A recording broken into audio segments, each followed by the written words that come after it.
No turning back.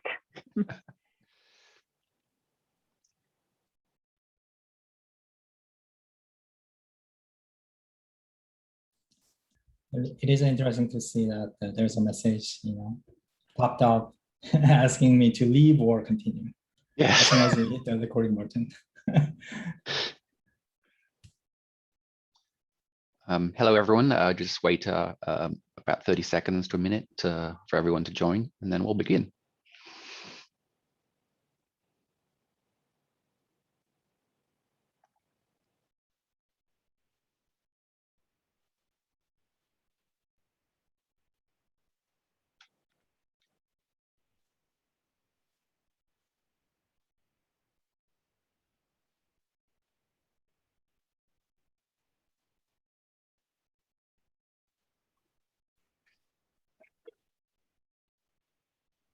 Hi, Diane.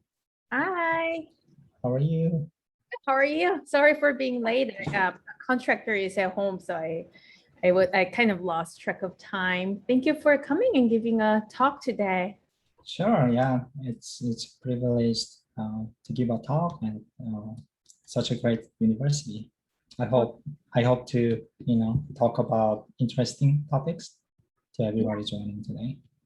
Yeah, thank you. I saw many people register for today's seminar, so I'm pretty excited about it too. I think people are still joining, but we're at 12:31, so I think we'll get started. Well, good afternoon, everyone, and welcome to the University of San Francisco's MSDS seminar series in data science. My name is Sean Butcher, and I'm the Partnership Director for the Data Institute. This seminar series is brought to you by the University of San Francisco's Data Institute. Sorry, and is sponsored by USF's Data Institute. Each year, we partner with companies and organizations around the San Francisco Bay Area and beyond to provide 9-month internships for our students. During their degree, our master students spend 15 hours each week working with a company to tackle their data science and analytics problems. We're planning our internships this fall right now, so if you or your organization is interested in supporting the Data Institute or working with our students, please contact us by email at datainstitute@usfca.edu, or alternatively, you can visit us on the web at www.usfca.edu/data-institute. Today, I'm pleased to welcome Joey Ahnn. He is a Principal AI and AI Systems Architect at Target. Today, he'll be talking about a data-centric AI product development. If you have any questions, we will be leaving some time at the end of the talk to answer your questions. But if you have questions during the talk or at the end of the talk, please enter them using the Q&A button, which you can see at the bottom of the screen. Don't enter your questions using the chat area. Please enter them in the Q&A area. Welcome, Joey. Thanks, Sean. It's good to see you guys. It's such a good privilege for me to be on the good seminar and to share about the work that I've been doing.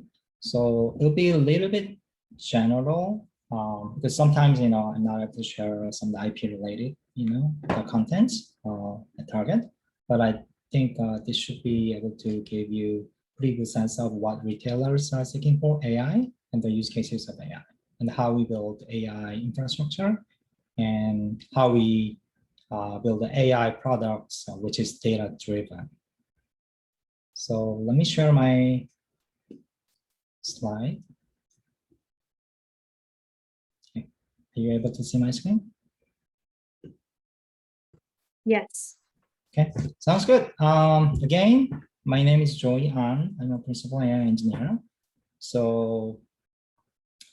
And I'm from Target AI Group. So I've been working on several AI products so far. One of them is demand forecasting system, which is based on AI. And I also worked on some of the infrastructure side AI products.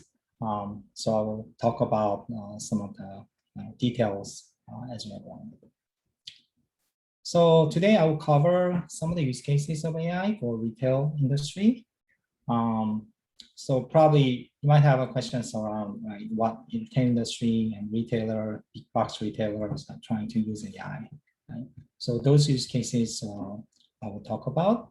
And coming to data-centric AI product development. So what do I mean by that? So how does it differ from model-centric AI product development? So I will give you some of the motivation by using quote by some of the famous Stanford professor. And I will also talk about some of the enabling technologies for AI-centric, data-centric AI. So some of the featureization process and some of the challenges around the infrastructure will be discussed. And so this topic leads to the infrastructure and system architecture. So what enables data-centric AI? Those kind of discussion that we made out. So questions so far? Okay, no questions. Sounds good. So let's talk about some of the use cases of AI for retailers. So as a retailer, I'm working at Target, right? What problems AI can help? So one of the problems I can see is inventory positioning and controlling. So if you can think about, the producers produces a product and we buy the product from producers, and then we have a distribution center which distributes some items to individual stores, or sometimes we distribute the items to floor center for online orders. So in that entire supply chain process, how do we optimize flows of items and products from producers to guests so that we minimize out of stock situations? At the same time, we maximize a profit, and at the same time, we minimize the inventory we have to keep along the line. So this is a typical and traditional problem in retail business, but this is a very important but difficult problem to solve. And then next example is sales forecast. So if you can think about how do we keep all the inventory at store or in floor center for digital orders. So this is not easy problem, because forecasting future demand is hard problem, especially in the situation of pandemic. How do we know which items will be sold in the future and what demand patterns we have to see based on the historical demand we see? So I will a little bit more talk about this in a sales forecasting examples as I'm going. So next one is deals. So probably you're using Target and you're kind of liking shopping at Target, and we do have a deals for guests, and sometimes it is personalized, right? How do we personalize offers, which is perfect for individual guests? That's one typical problem we are solving. Then you can think about some of the, robots, which is kind of, typical imagination, right, for the people. So if you can imagine that there's a robot on the shop floor and which can help you for certain things, right? Robot can clean up the floors of the store, or robot can do some of the Q&A stuff for you. So is that possible? So even though this is not very prevalent as of now, so there is ideas around this all the time. Okay, so coming into some more real-time, real-life example. So if you shop at Target.com, probably you've seen this product recommendation based on your search result. So this is given as a PDP page, based on the products that you just searched. So in this case, I'm showing some of the similar items based on the search keyword you typed in. And similar items also can be understood in many different ways. So what do you mean by similar, right? Is color similar to you? Or is the product similar to you? Or something that the group of people, based on the sales behavior is similar to you? So there are a lot of categories of understanding in similar items. It can be the color pattern similarity. It can be sales pattern similarity. It can be some of the comparable items. You consider that as a similarity. So it has a lot of opportunity in a sense. So inventory tracking on the right-hand side, it is interesting. I know that the Walmart tried to dispatch some of the on shelf availability robot like this. They kind of use and then did some POC on their Walmart store. And then basically what this problem is that, so based on the actual inventory at store, even though store has inventory kept in back room, if you don't actually put that item on shelf, then what happens? The guest cannot buy, right? So in the sense, on-shelf availability is another level of inventory tracking in the sense. So it is a hard problem because it is a human labor centric. So people have to check, right, which one is missing, which aisle, which shelf, which item is missing. So those kind of the problem is something AI can help. So I put some banana picture, right? So if you think about the food items, which is a lot harder problem to solve, right? So how to keep track of inventory for the food items, which will decay or being rotten pretty fast, right? How do you estimate the inventory for that? Right? That's a kind of even harder problem you can imagine. So the other problem AI can help is chatbot, right? So in the customer service setting, right, the conversation upfront is happening based on chatbot as of today in many places. So this is typical area NLP can help. The smart shopping cart is very interesting AI problem.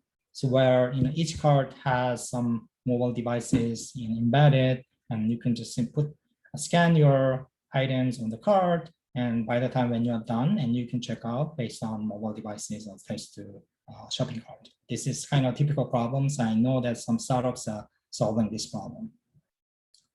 So lastly, there's a frictionless checkout example. So I just put the Amazon Go store where they use a lot of sensors and cameras to avoid human intervention. So this is kind of a revolutionary way of creating the new shopping experiences.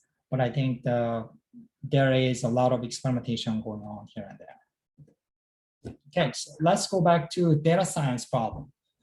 So in 2015, Google published a kind of interesting paper by saying that there are only small portion of ML code is existing within the entire data science problem, which means there are a lot of peripheral boxes around the data correction, validation, and creation, etc., and infrastructure for that is around this. So when we developed ML products, actually the ML code and developing ML code is pretty small portion. So how do we understand how small is it and what other area we need to understand?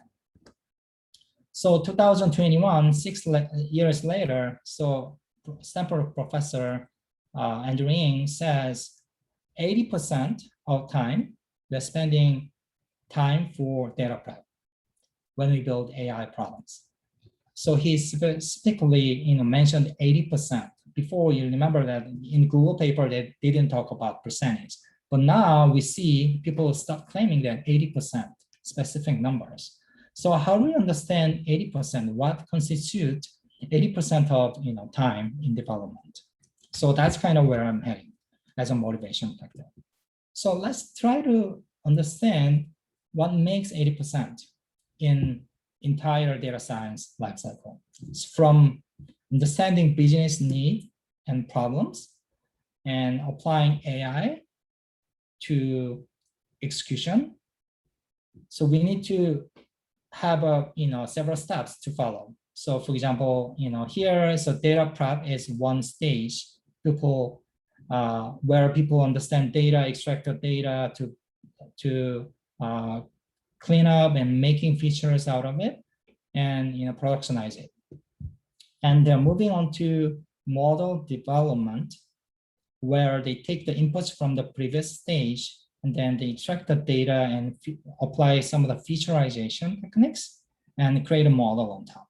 And of course, the model evaluation and selection has to follow if they have several models to compare with. And then by the time they deploy models to production, there is a third stage where people do a lot of thinking about how do I version my model, how do I compare my model, right, with different versions, and probably people are thinking about how do I govern my models in production. And automation is the big problems in the engineering world, and people put a lot of thought to automate things. And so I'm highlighting all the red box steps where the feature manager's responsibility. So, which means, so you understand the business problem, then you have to prep the data. And I call feature manager as a kind of umbrella of data prep responsibilities in this case. And then I highlight the steps in green where feature manager has to supply features for that steps. So this basically coming from red boxes to green boxes constitute the 80% of data prep time, as I'm understanding. Okay, so it looks like feature manager seems to play a key role in data science lifecycle. So here, so you'll hear feature manager and feature store, and I use those two terminology interchangeably in my talk. Is there any questions so far? Okay, I can move on. Yeah, let's think about some of the infrastructure offerings in the industry. So we talked about feature manager, feature store that enables data-centric model development, and what solutions we have as of now. So Databricks recently released their solution for that, and that has some, that's basically the Spark they developed. That's kind of infrastructure they're relying on. And then Delta Lake is a solution for storage, they're attached to it. And MLflow to make the pipeline, manage easier. That's kind of the three different things they kind of stitched together, and they made it as a feature store. And coming to Amazon, they have a SageMaker as an ML package. And then they have a feature store as a part of the SageMaker. And Airbnb has their own solution called Zipline. Pinterest has their own solution. Apple has, Google has, Firefly has. So it looks like many part of industries are moving ahead with the feature store solution. And the question is why? What makes feature store important in AI model development? Basically, you can share out your features already created. You can benefit from common functions where you can use as common libraries when you build the tools and when you productionize the featureization processes. So benefit is slightly obvious, right? It's like, it's not questionable. So I see a question on the chat. Is data wrangling considered as a task at the data prep? Yes, so in my previous slide of data science lifecycle, so data wrangling is part of this. As you see, under the model development, data wrangling is part of that. It's a broader sense of data prep in this sense. Does that make sense? Okay. So let's think about open questions before we go. So let's say we have feature manager, feature store, and somebody created features, which is good. And can we make it as a shareable asset so that many AI models can utilize it, right? That's kind of one question. And what we know is feature discovery and creation and selection processes are pretty tedious and time consuming. And how can we improve those kind of time consuming processes? The next question is, we talked about featureization, right, within the data science lifecycle. And can you make it automation, right? How do we make it automated so that human doesn't have to try to pick, good predictors for the features? Probably there might be some good machinery that it automatically cherry picks good predictors for human, so that we don't have to do manual things. So those kind of concept goes into ML-driven feature extraction method. So I'll talk about it a little bit later. So next one is, how can we extract the common functionalities within the feature manager so that it can be reused and it can offer as an infrastructure? Those kind of open questions we are solving as a target. Okay, so let's talk about featureization process to make the AI development data-centric. So this is a typical list I'm kind of giving you as an example. So this is not very holistic in some sense. It has a very, I think, the common usage as far as I can see. So one of the examples people do in featureization process is, people want to remove some of the outlier samples from their training data set. So if I give some example, let's say the sales transactions I'm dealing with as a feature, and if natural disaster happens at some time, and how do I handle natural disaster? So of course, natural disaster is not predictable very well. So can I use that or should I ignore? So those kind of, the decisions has to make before we actually featureization. And then how do we handle missing values? So if I give an example in the sales doesn't happen every day for every store for a given item. So how do we handle the missing sales? So you can see this as a missing value or no sales happens. So can AI model learn from no sales or missing values? So, if it is time series model, yes, right? We should supply the knowledge of no sales. And then next one is some of the ordinal feature handling. So if it is teacher size, it is coded in character, and sometimes in the model requires to have an integer value instead of character. So those kind of things you can do. And some of the, the classification algorithm requires class labels to be numeric. So we can think about that way. And the one-hot encoding is kind of one of the good examples of featureization. And I'm giving you some stock out flag, right, which is binary coded in this example. And oftentimes, after you prepare features, and people divide features into two different splits. So one for training, the other for testing data sets. So how do we split the data into training and test? And sometimes people just use 80-20% rule. And is that enough, right? It depends, right? If it is time series data, probably people use some date range to split the data. If it is other use cases, probably they may use some their own way to sample properly so that the testing data set has a good representation of training data set so that they can test out properly and fairly. And you can also think about the features on the same scale, which is fairly kind of well-known techniques. So normalization is one, standardization is another one. So why standardization matters? So if you standardize all the ranges of values around standard deviation equals to 1 in a form of normal distribution, and then the algorithm learns, navigates all the training data much efficiently. So that's kind of one of the purpose.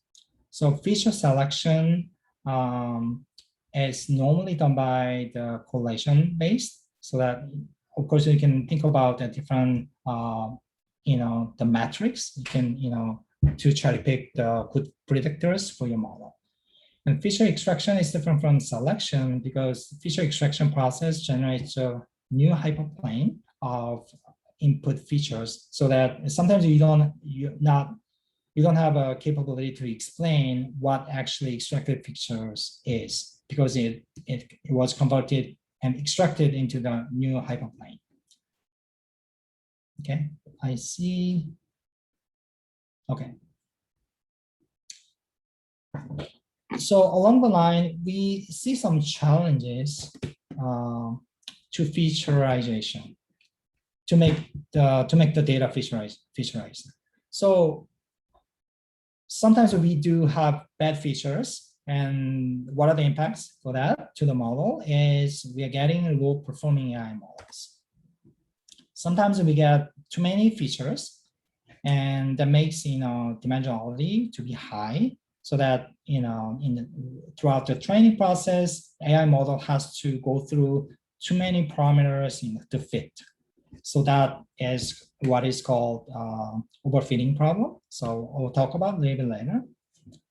And the third problem we see is the bias features. Sometimes we know that features are good and dimensionality of features are fair, is not very high dimensional features. At the same time, we also see the problems of features of bias in the features. So that probably you want to predict something like a female and male, and your training data set is biased on the male oriented data set, so that you see a lot of bias result in the end. So I will give you some example like that. Okay, so what are the examples of bad features? So you can think about data sparsity, data corruption, and some of the irrelevant data you're feeding to your model. Some of the bad labeling examples you can think about. Right? So there are kind of the examples that makes your model low performing. And when it comes to high dimensional features, I kind of put two graphs here. So the graph on the left-hand side is considered as appropriate fitting, so that it is good because it has a good generalized fitting.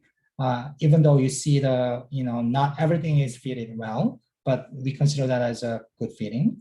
On the right-hand side, you see the example of overfitting, which means model has to try to fit every single data point in training data set, so that seemingly it is working for training data set well, but when you test out in the other unseen data set, it is not very working well because it failed to generalize. Okay, so what are the solutions? So first solution I can think about for this overfitting problem is that model-centric approach, right? So you can kind of apply regularization method so that you can filter out every training iteration. You kind of minimize and remove some of the noise from the training data set. That's kind of one typical the method people are using in model-centric approach. But coming to data-centric approach, so we can even think better to consider better selection process and feature extraction process you can think about. So I'm not going to go deep dive into each of the examples and algorithms, but the idea is that how can we improve feature selection process so that we can minimize high dimensional features?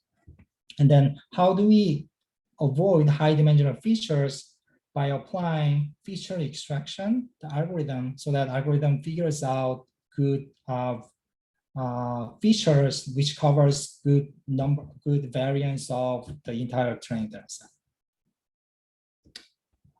Okay, so lastly, we talked about bias features, which makes the models biased. So I'm giving two different examples here. So one example is from Amazon. So the researchers at Amazon studied online recruitment tools with the AI models. So they found that 60% of male candidates are has more affinity over female because of training data set bias. And then MIT researchers has revealed that they have face recognition investigated, then darker skinned people are less accurate in face recognition. So because of the training data set bias in this example as well. coming to retail example, if I think about guest level offers, guest level recommendations, and based on guest income, race, reason, or whatever demographic information, potential bias can happen. So these are kind of practical bias I can imagine. Okay, so before I go on feature store architecture, is there any question? Am I going too fast? Yeah, I had one question about, you have obviously lots of different products you're selling. So do you have, I mean, how are you deciding which model to apply to which products and generalizing by product? And I mean, do you have millions of different models for millions of different product types, or how do you decide that? Yeah, that's a pretty good question. So I cannot answer what granularity we are fitting, the model fitting, but the general idea is that, so you can think about furniture items, and sales patterns for the furniture items is a lot different from sales patterns of yogurt or bath tissue, right? Right.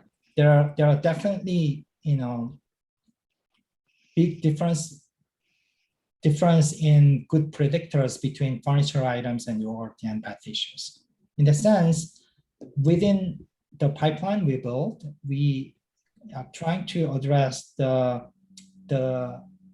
ways to capture good predictors based on different category of items. So it can be correlation based, or it can be some feature extraction, which is some of the automatic way of getting the features on each of the items. So there are a number of techniques we can explore to make that happen. But one size doesn't fit all, right? As you just seen, I think. Yep. So it is definitely challenging. Probably Amazon has more than 1 million items. If they want to predict, then they have to think about how dynamically generate predictors for each of the items. Right. Yes. It is a challenging balance. scaling problem. Yeah. Yeah. Okay. So let's move on to feature store architecture. So why we are talking about feature store? So we talked about Stanford professor's data-centric AI development model. And we talked about how important features are. And also we talked about what if in scenario, right? So what if we have a bad features? What if we have high dimensional features, things like that. In the end, we started thinking about what infrastructure we have to make data-centric AI development possible. So that's why people started coming up with some of the common feature store infrastructure where you can create a feature, you can store feature, and you can actually reuse feature if it is pre-built. So in this feature store architecture, which is commonly offered within the industry, it is not specifically target architecture, it is common user architecture within industry. So you can think about streaming data coming in, batch data coming in. There is transformation process, which transforms the input data into features. And there are data scientists who are playing with the feature store. They can define features, they can search and discover features if there are pre-built features already in the storage. And assuming that there are features created and there are serving box right on the right hand side, then data scientists should have a way to access to features for model training and model serving. Of course, on the top, people are expecting some monitoring capability where pipelines, they want to make sure that pipelines are healthy enough and data quality is good enough all the time. So these are pretty commonly referred in feature store architecture people are thinking about.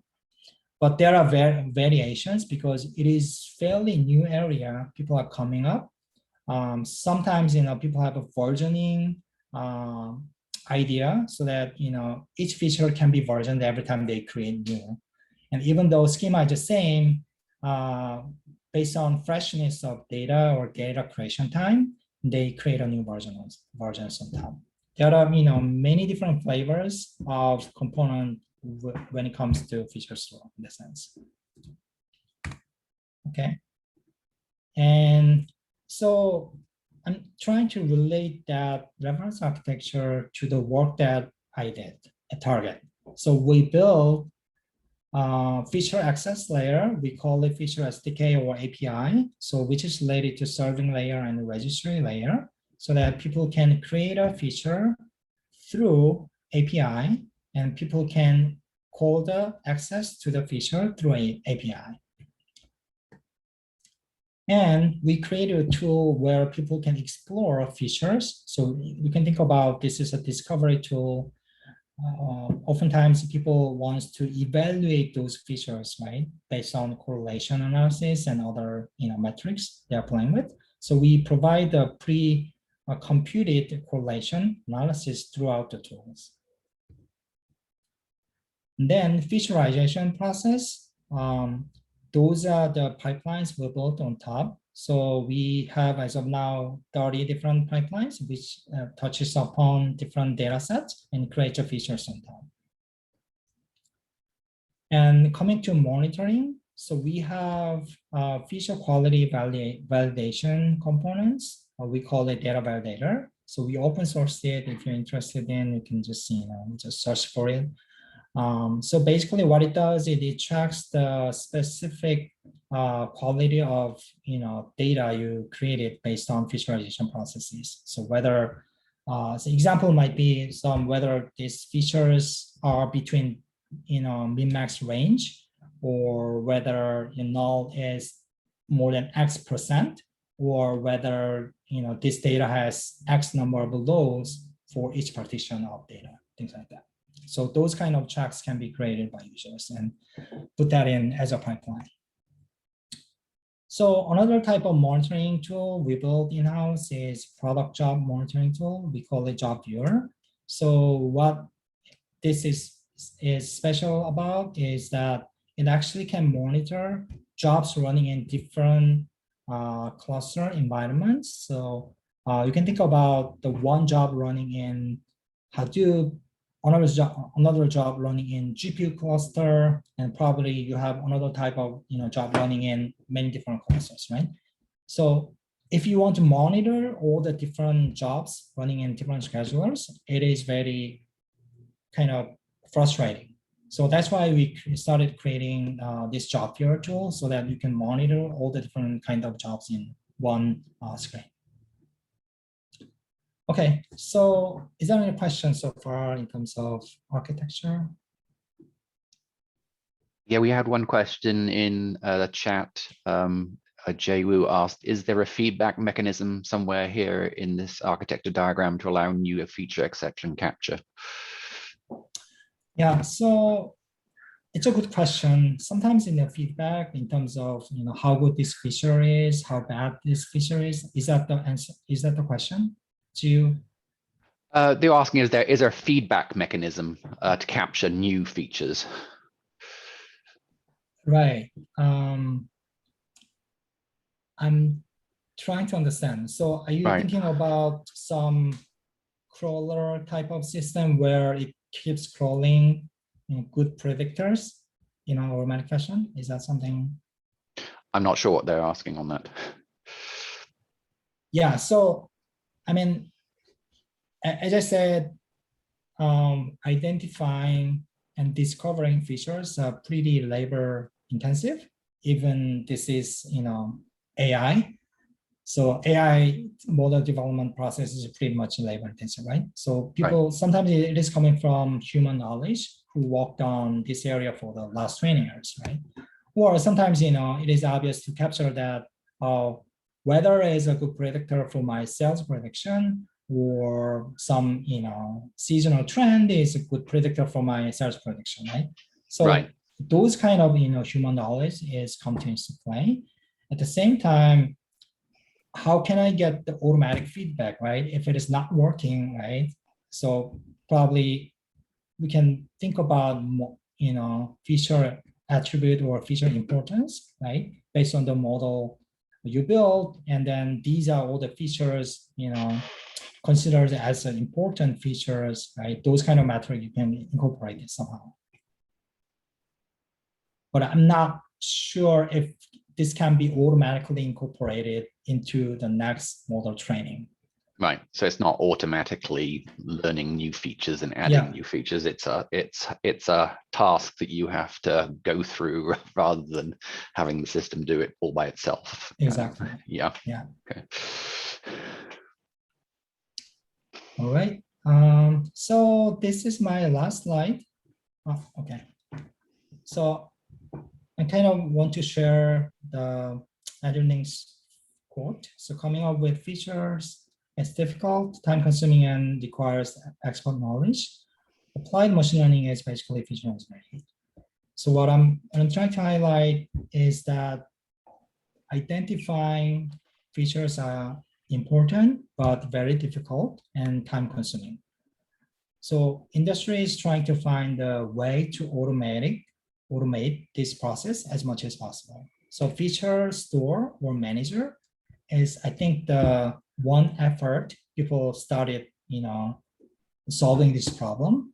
But I'm sure that there might be other ways to incorporate so that this whole model development process, especially on the 80% of data prep time, can be minimized in some manner. So people started calling it MLOps, right?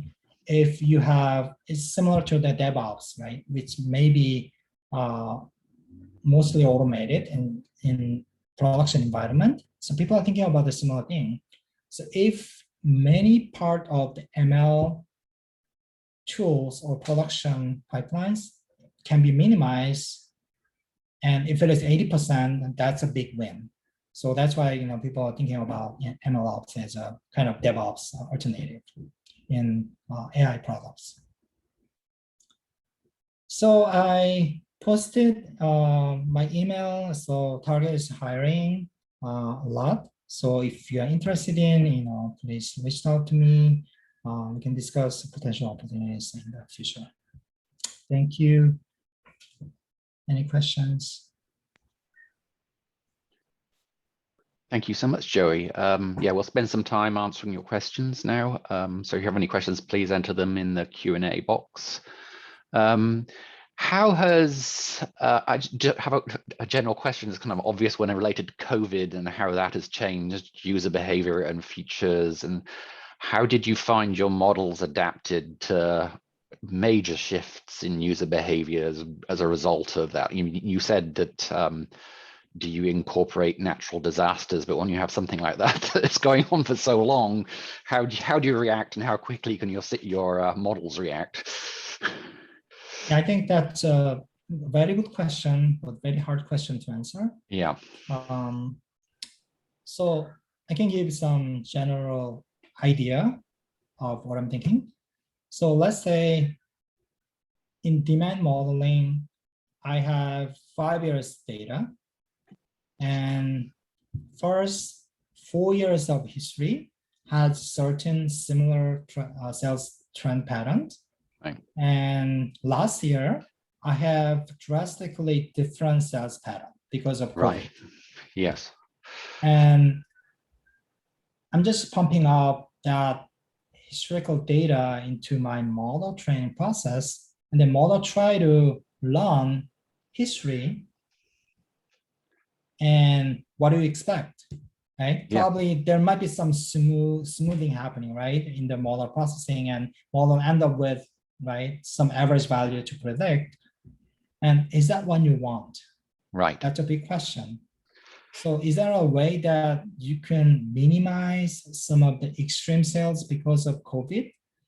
Or is there a way, are you thinking about the way to incorporate recent sales behavior because of COVID, right? So basically, you can think about some weighting mechanism where probably the latest sales will much more reflect how our guests are behaving and shopping. So I'm giving more weight on the latest, right? Sales trend. Yes. but that is not always true because COVID is coming to end, right? The Right. sales behavior will change again, and how we should, code the model so that model can incorporate all the changes over time. That's a hard problem. Yeah, I can imagine. You mentioned seasonality, and things such as weather. I mean, are there other types of external data that you're looking at for your models, like economic data or kind of long-term trends? Do you try to capture any of those recessions or?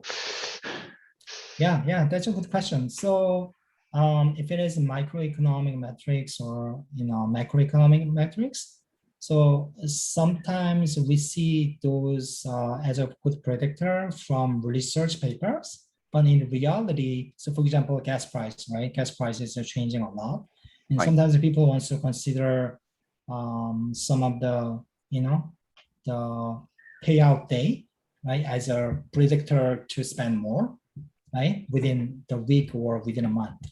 Right. So those kind of metrics seems to be interesting, but it doesn't actually capture the good behavior of gas, right? It seems to be working in one place. It doesn't seem to be working in another place.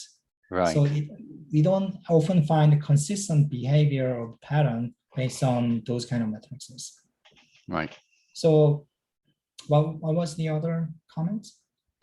Oh, it's just times kind of what other types of external data do you look at? Like, I mean, seasonality, weather, economic data would be kind of obvious things you could look at. Are there other types of external? Yeah, so there might be some obvious intuition you can think about. So if it is umbrella, we are selling from Target, and of course, umbrella is weather sensitive, then you can incorporate some of the weather information, right, for the umbrella forecasting. And there might be other, items where, people just buy no matter what, right? The bath tissue, right? Some of the food items, things like that, which is not weather sensitive, then, so weather might not be a good predictor for that. Right. So I think the challenge in production environment is that we have to deal with, as you mentioned earlier, right? So we have to deal with many different items with many different sales patterns. How do we incorporate all the flexibilities, right? Right. For each of the items in sales forecasting. Right. We have a question. What feature store options would you recommend? I'm not a salesperson. So yeah. As I said, Databricks solution is one of the latest solution. But if Right. you are on cloud, so for example, the Google Cloud, Amazon Cloud, they do have their own offerings, right? So probably it's easier to come with their own solution if you are on a certain cloud type. Right. Okay, if we don't have any more questions, I think we'll wrap this up. Well, thank you so much, Joey, for coming in and telling us more about your company and how you're using data and some of the benefits of using how you select features and using data. I want to thank every members of our audience for attending, and I look forward to seeing some of you again in some of our future presentations. And thank you, everyone, and good day. Bye. Good afternoon. Everyone. Bye. Thank you.